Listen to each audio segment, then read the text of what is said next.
Bienvenidos a este nuevo episodio del Espacio Digital de Frente con Óscar Ortiz.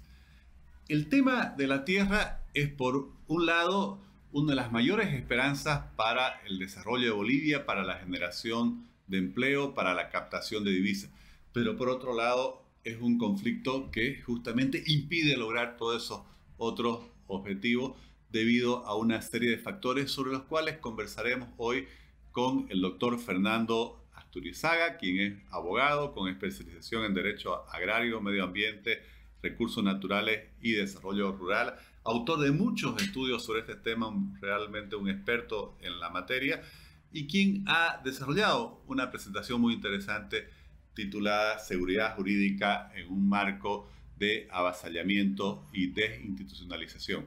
Estimado Fernando, muchas gracias por aceptar esta invitación. No, al contrario, Oscar, yo siempre agradecido porque se me pueda brindar este espacio para informar a la población del tema tierra. Gracias. Bueno, quisiera comenzar pidiéndole que nos explique su concepto de lo que es la seguridad jurídica, porque se habla mucho de ello, pero ¿qué es lo que engloba este concepto? Que yo entiendo va más allá solo de tener un título de propiedad. Sí, correcto. Como usted dice, es un término al que se refiere mucha gente, ¿no? Necesito seguridad jurídica para esto, para aquello. Los productores piden, exigen seguridad jurídica. ¿Y qué es la seguridad jurídica? La seguridad jurídica tiene tres dimensiones para entenderlo de manera clara. La seguridad jurídica es la certeza, es el conocimiento que una persona sabe de lo que debe hacer, de lo que no puede hacer y de lo que le ordenan hacer. Ese es el concepto. Y eso significa, o eso engloba, tener normativas que le digan clarísimo: estos son los delitos, si usted comete un delito, estas son las sanciones que usted va a tener.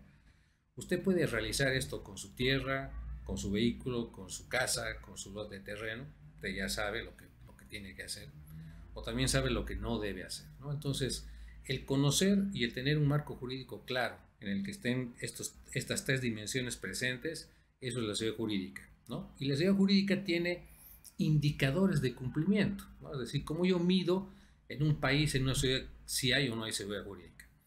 Un primer elemento clave es el tema de la irretroactividad de la norma. Es decir, no puedo hacer normas hacia atrás, porque eso destruye los derechos que yo he podido adquirir como ciudadano en un tiempo pasado, ¿no? Entonces no pueden decirme, como está pasando con la norma de tierras, hasta el año 96 yo podía tener en propiedad 50.000 hectáreas de tierra.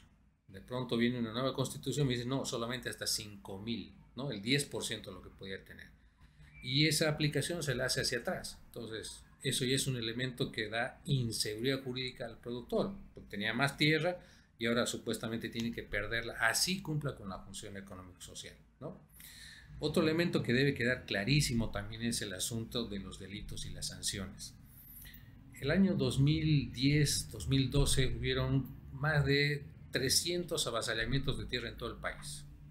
Entonces la Cámara Agropecuaria del Oriente pidió al gobierno que se formule una normativa específica para tipificar el delito de avasallamiento, es decir, qué es y cómo se va a castigar, ¿no? Y salió la ley 477. Entonces, a partir de ese momento se tenía ya un marco jurídico para decir, esto es un avasallamiento, estas son las condiciones y estas son las sanciones o castigos, ¿no?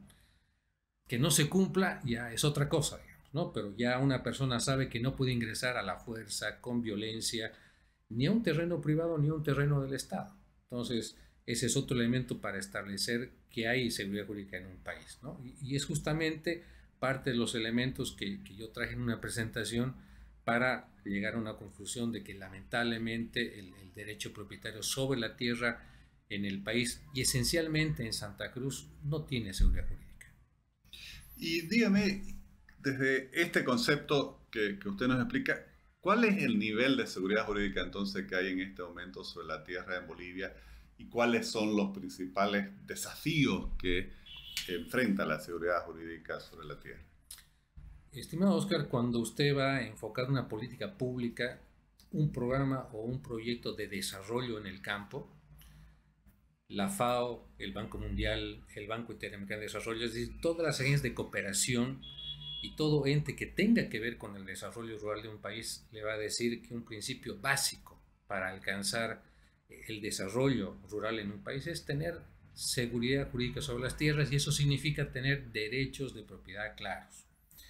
Y tener derechos de propiedad, claro, significa que cuando tengo un título de propiedad, realmente yo soy dueño, pero con todas las condiciones que significa ser dueño. Es decir, yo puedo transferir libremente ese predio, puedo dividirlo, puedo heredarlo a mis hijos, cosa que en el derecho propietario agrario en Bolivia no es así, ¿no?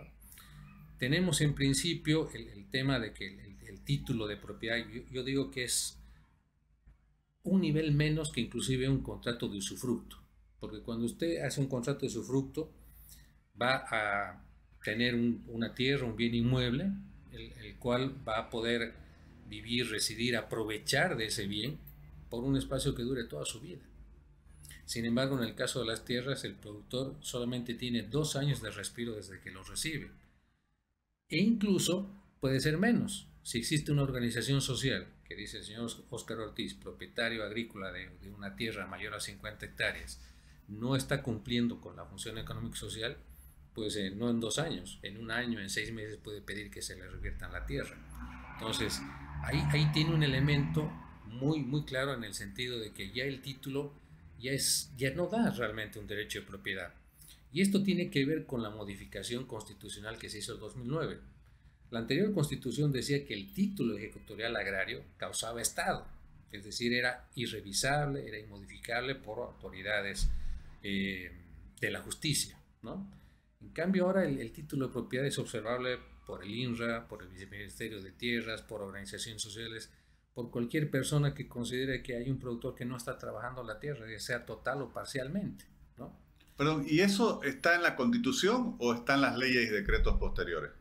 Está en las normas posteriores, pero hay un borrón de lo que decía la anterior Constitución y que no es replicado en la nueva, ¿no? Es decir, ya en la nueva Constitución del 2009 ya no dice que el título electoral reconoce un derecho pleno sobre la tierra, ya no lo dice, ya no dice que causa Estado, ¿no? Entonces esa es la gran diferencia y en función de ese vacío constitucional es que salen las diferentes normativas donde ya le ponen N mil requisitos para conservar ese derecho propietario que es absolutamente deleznable.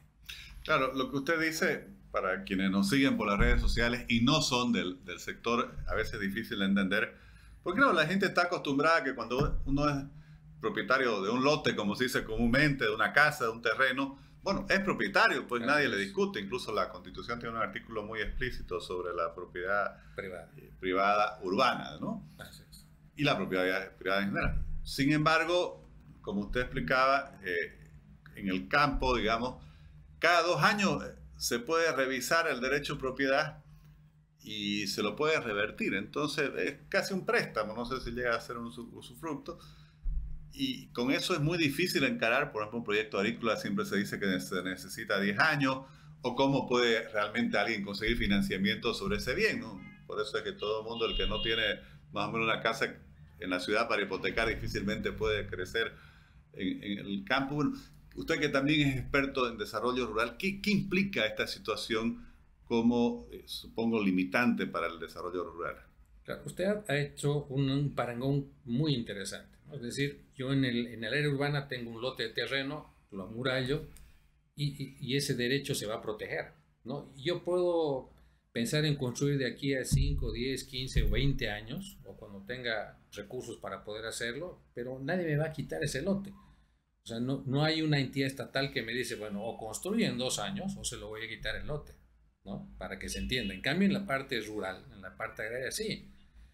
No solamente si usted no trabaja, si usted deja de trabajar un poco de su tierra, ese poco se lo voy a ir quitando, ¿no? Entonces, esa es la gran diferencia. No hay eso de que, bueno, si usted en un lote de 1000 metros construye solamente 500, los otros 500 los va a quitar el Estado. Eso no existe en la parte urbana. En cambio, en la parte rural la norma es así de dura, ¿no? Parte que usted no trabaje es parte que el Estado puede revertir. Y revertir, porque ese es otro término extremadamente técnico, significa que el Estado le puede quitar su derecho propietario sin ningún tipo de indemnización, ¿no? Al contrario de lo que pasa en la parte urbana. Ese lote de terreno vacío, solamente amurallado, si el Estado quiere hacer algo ahí, el municipio, la gobernación, le tiene que pagar. En la parte de tierras no, los revierte y si inclusive hay mejoras, el Estado se queda con esas mejoras, ¿no? Entonces, Ahí ve las grandes diferencias entre un derecho propietario urbano y un derecho propietario rural. Ahora, ¿cómo afecta esto el tema de planificar un desarrollo rural con fuertes inversiones? Grandemente, porque ¿quién puede invertir en una tierra en la que cada 2 años o menos se la pueden quitar o se la van a revisar? Bolivia es uno de los países que menos invierte en riego, ¿no? Y es una crítica que hacen muchos analistas. Pero lo que esos analistas no consideran es justamente estas restricciones de derecho propietario. O sea, ¿cómo puedo invertir en sistemas de riego que por lo menos me cuestan entre 1.500 y 3.000 dólares la hectárea? Imagínense una inversión de un pequeño productor en 50 hectáreas. Es una inversión muy grande para que el día de mañana le digan, ¿sabe qué? Usted no cumple con la función económico-social porque no sembró. Y el productor puede decirle, bueno, no sembré porque cayeron los precios de la soya, por ejemplo, porque entró una plaga, ¿no? y me tumbó más de la mitad del cultivo, y el Estado ahí no le va a decir, bueno, yo lo voy a ayudar, ¿no? Le va a decir, bueno, qué pena.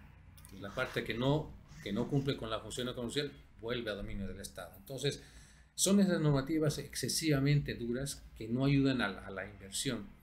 Y si no va a haber mayor inversión, por el ejemplo del riego, tampoco va a haber mayor atracción en tecnología. ¿Para qué voy a comprar una máquina sembradora, cosechadora de 300.000 dólares si tengo el peligro de perder mi tierra?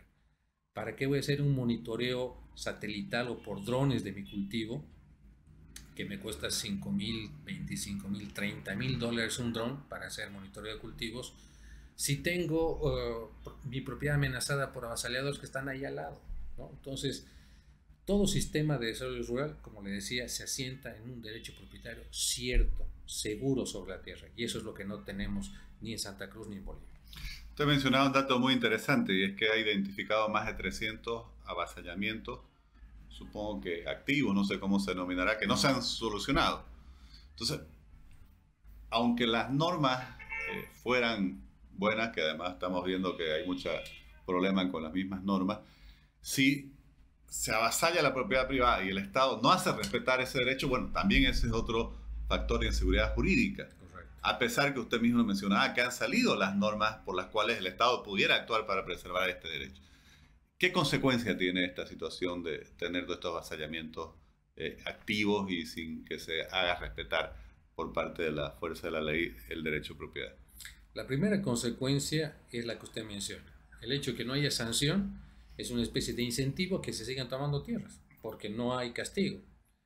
Recordará usted y todo el país cuando vimos las imágenes en las Londras, gente armada, encapuchada, que tomaron periodistas, trabajadores, a los dueños de la propiedad, que los tuvieron secuestrados, con tortura de por medio durante muchas horas.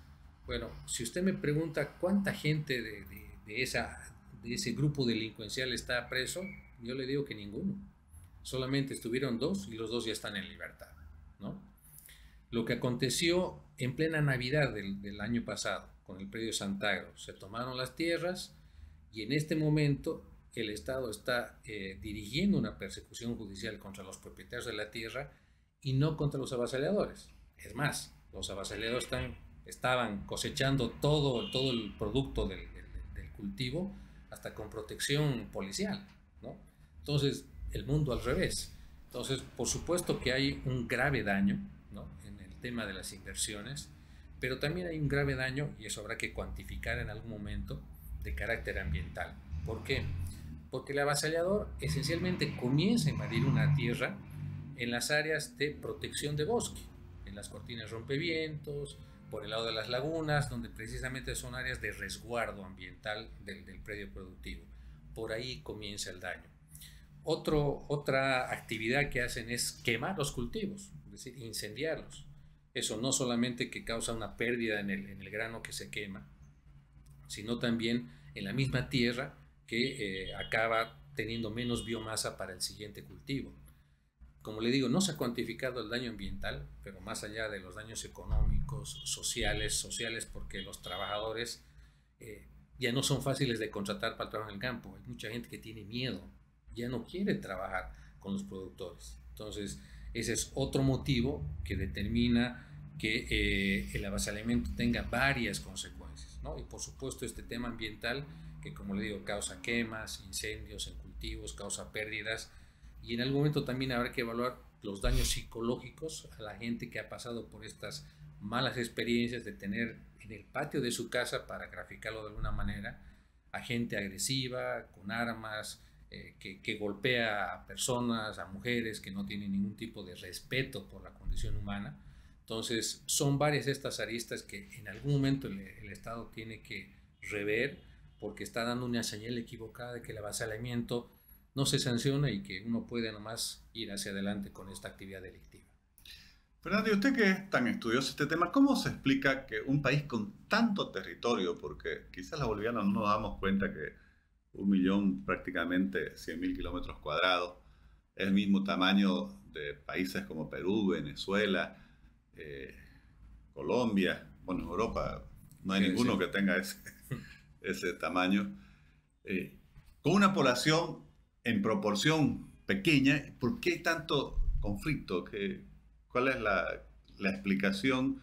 Porque además con la mayor parte de la población viviendo pues en el área urbana, con un proceso de urbanización aceleradísimo. Bueno, lo que sucede, Oscar, y es una de las explicaciones que yo le doy a este fenómeno de mucha tierra, poca población y avasallamientos de por medio, es que se han creado mitos alrededor de la tenencia de la tierra, ¿no? Y esto lo hicieron quienes acompañaron siempre y apoyaron al partido de gobierno, ¿no? Han sido ONGs, han sido profesionales que, por ejemplo, han dicho de que el 90% de la tierra en Bolivia era de empresarios agropecuarios, ¿no? Ni siquiera cuando se intervino el Consejo de Reforma Agraria y el Instituto de Colonización, que eran las entidades que administraban la tierra en Bolivia antes del año 96, se tenía ese dato de que haya esa semejante desproporción, ¿no?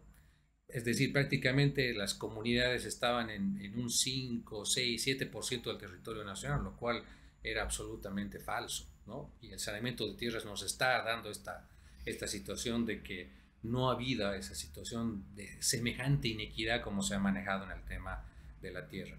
Un segundo mito es que el empresario agropecuario no era un empresario agropecuario, no era un verdadero productor, era simplemente un acaparador de tierras que las tenía para lograr que suba el precio de la tierra y después venderla, es decir, o recibir una dotación gratuita del Estado o comprarla a precio de gallina muerta para después venderla en millones de dólares, ¿no? Entonces, esos mitos sobre los cuales se ha construido la política de tierras han determinado que se quiera dar una justicia social a comunidades, a pequeños productores, a campesinos, para que tengan un mayor acceso a la tierra, ¿no? Y los datos últimos que muestra el INRA es que la mayor parte del territorio nacional, ya no vamos a hablar solamente del área rural del país, del territorio nacional, está en manos de comunidades, de pueblos indígenas y de pequeños productores, ¿no? Y voy a acudir al chanchullo, permítame, Oscar, no, claro que ¿no? sí.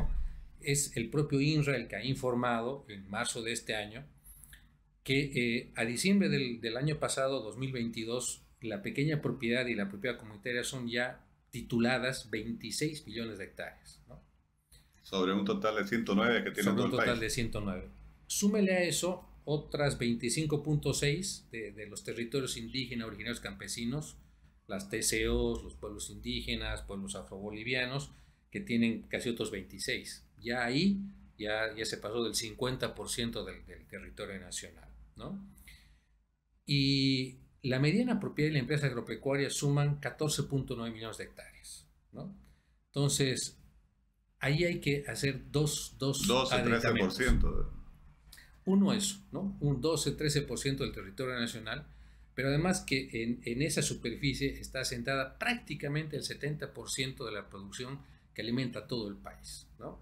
Entonces, yo siempre digo, esa porción de tierra que no llega al 15% del territorio, no debe ser solamente un patrimonio cruceño o de la gente del Oriente, sino un patrimonio nacional al que se debería proteger, ¿no? Cuando en realidad pasa todo lo contrario. Pero bueno, esa es la superficie de medianos productores y empresarios agropecuarios, que aquí también hay que aclarar que no hablamos de productores de miles de hectáreas. Un mediano productor en la zona del Chaco son 81 hectáreas, en Santa Cruz es 51 hectáreas, en el altiplano son 12 hectáreas, en la zona circundante al lago Titicaca son 3 hectáreas y media, Todos están calificados como medianos productores o empresarios agropecuarios. Y finalmente, los datos del INRA nos arrojan una superficie de 26, casi 27 millones de hectáreas de tierra fiscal. Entonces, ahí calza perfectamente su pregunta, ¿cómo con tanta tierra fiscal pueden haber avasallamientos? Claro, lo que sucede es que esos mitos de que la mayor cantidad de tierra estaba en manos empresariales, de gente que no hacía nada, no producía la tierra, cala en esto con un cambio de discurso ahora, de que en realidad las mejores tierras están en manos de los empresarios. Ya no es la mayor cantidad, sino las mejores. Entonces, pues necesitamos las mejores tierras para nuestras comunidades y nuestros pequeños productores. Entonces, seguimos creando una situación de conflicto social en el campo, ¿no? Es decir, ¿por qué no apuntalamos esas más de 51 millones de hectáreas de pueblos indígenas, de comunidades campesinas, de pequeños productores, con ciencia, con tecnología, con innovación agropecuaria para que puedan mejorar rendimientos, que puedan tener otra calidad de vida? ¿Por qué seguimos apuntando y seguimos diciendo de que esa superficie que está en manos de medianos y pequeños sigue siendo grande, sigue siendo la mejor, que sigue siendo inequitativo?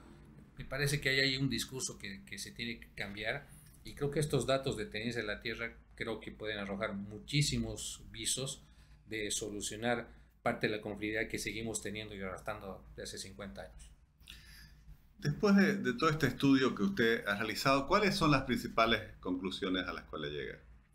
Bueno, una de las principales conclusiones, y yo diría que además propuestas, estimado Oscar, es que el país en algún momento tiene que darle fin al proceso de reforma agraria, ¿no? El proceso de reforma agraria del año 53, si se da cuenta, continuado con la aprobación de la ley INRA el año 96, ha sido profundizado con la ley de reconstrucción comunitaria el año 2006 y ha sido todavía más fuertemente enraizado con la Constitución del año 2009. Es decir, seguimos con el tema de seguir revisando, de seguir verificando si se cumple o no se cumple la función económico-social.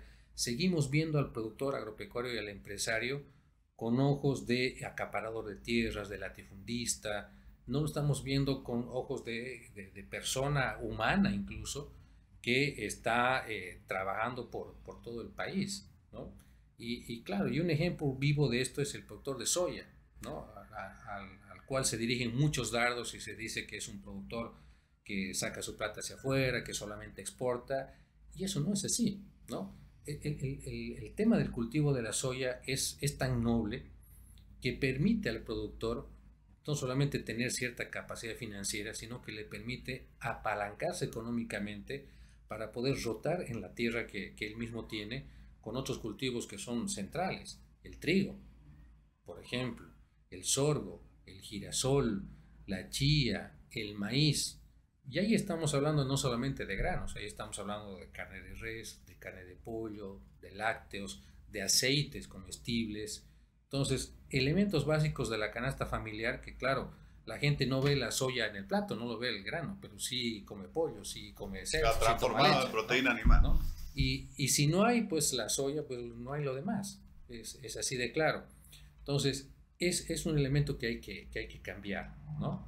Es esta visión de que el agricultor, el productor, soyero o ganadero también son simples acaparadores de tierra. Creo que ese es un tema que hay que cambiar, y creo que los datos muestran que en una superficie, considerando el total nacional chica, ¿no?, producen el 70% de los alimentos y además tienen oferta exportable, que eso es muy bueno, porque son divisas para el país que tanto le hacen falta a Bolivia en este momento.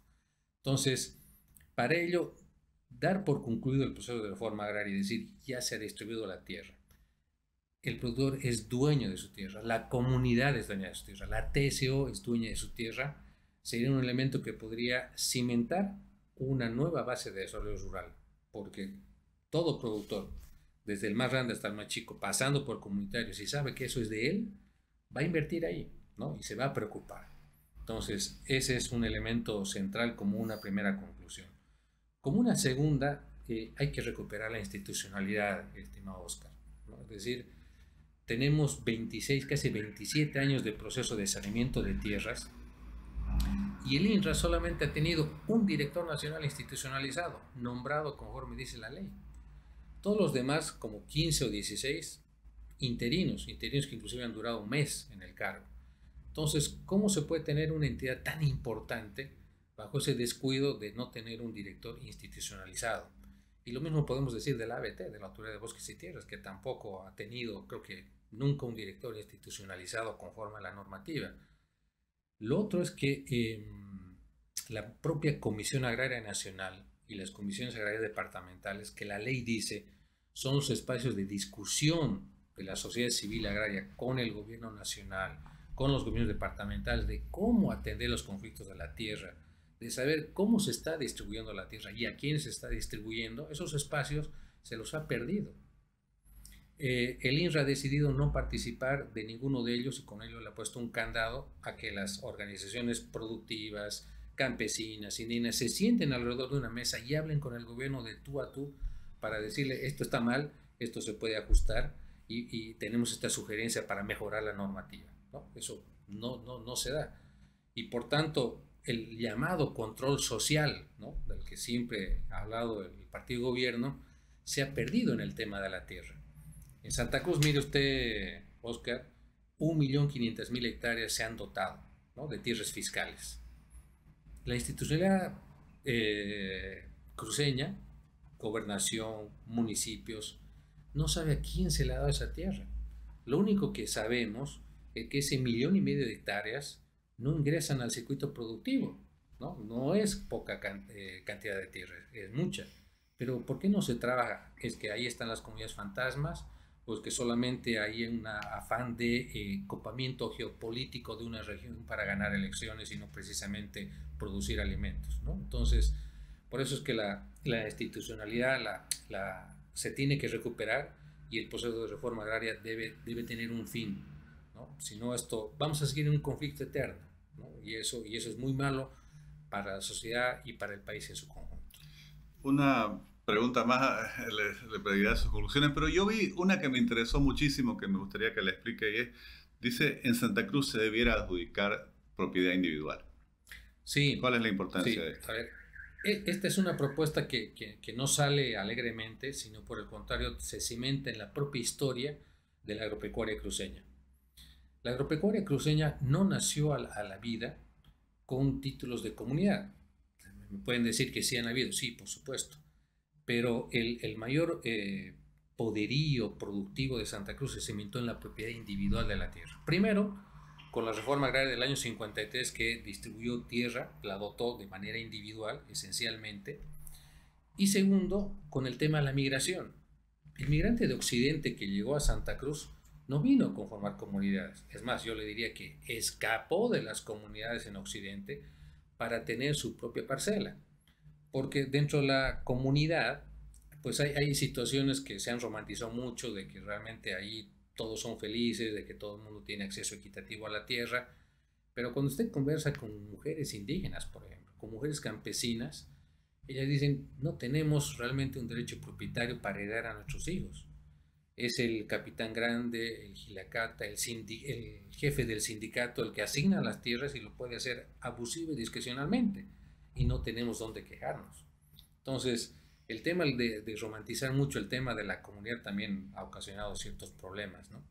Y abusos también. Por eso es que el migrante de Occidente, muchos de ellos exitosos en este momento, son empresarios, son parte de entidades agropecuarias de Santa Cruz, no vinieron a conformar comunidades.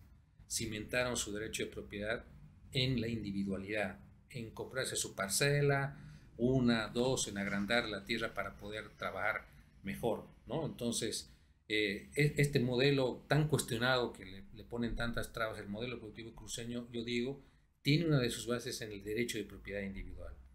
Por tanto, acá en Santa Cruz, más allá de la dotación que se puede dar a las comunidades, creemos que un factor muy, pero muy beneficioso sería el darle la tierra, adjudicarla la tierra a un productor de manera individual, porque ese productor individual la va a tener que comprar, no la va a recibir en regalo.